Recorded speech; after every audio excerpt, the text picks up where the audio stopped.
my job involves being the first point of contact if people phone Castlecraig, putting people's minds at rest really, trying to make the process as smooth as possible.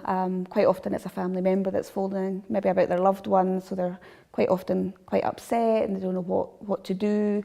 And really myself and Alison would try and make that process as smooth as possible, and do as much for them as we can with regards to transport arrangements, getting medical information, and really just guiding them through the whole process, but it's affecting their lives. So when it gets to the point that their life's going to change completely, sometimes that's when they contact us. After the initial contact, Alison and I would take a brief history,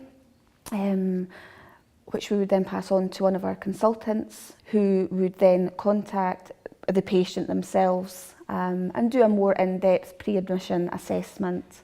Whilst that's being done, we would contact the patient's GP for medical information.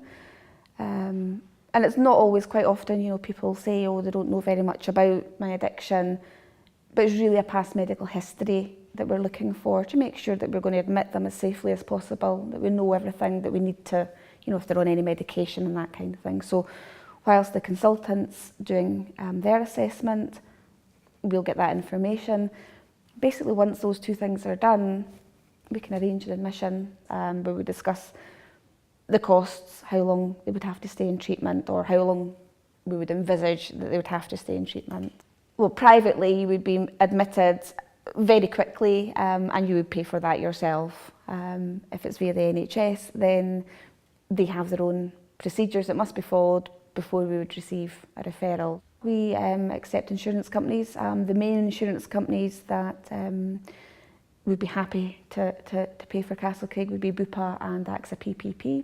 Although we have had various different insurance companies, quite often companies, if it's a foreign patient, for example, they'll have a different type of insurance which we can accept as well.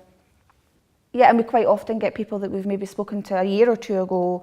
We've sent out all the information, we've talked to them quite a lot, and it goes quiet, and then they'll phone and they'll say, oh, I can't believe it, they're ready, they've asked for help. So we would then get things moving very quickly, because sometimes them asking for help, that changes very quickly. They can change their mind very quickly.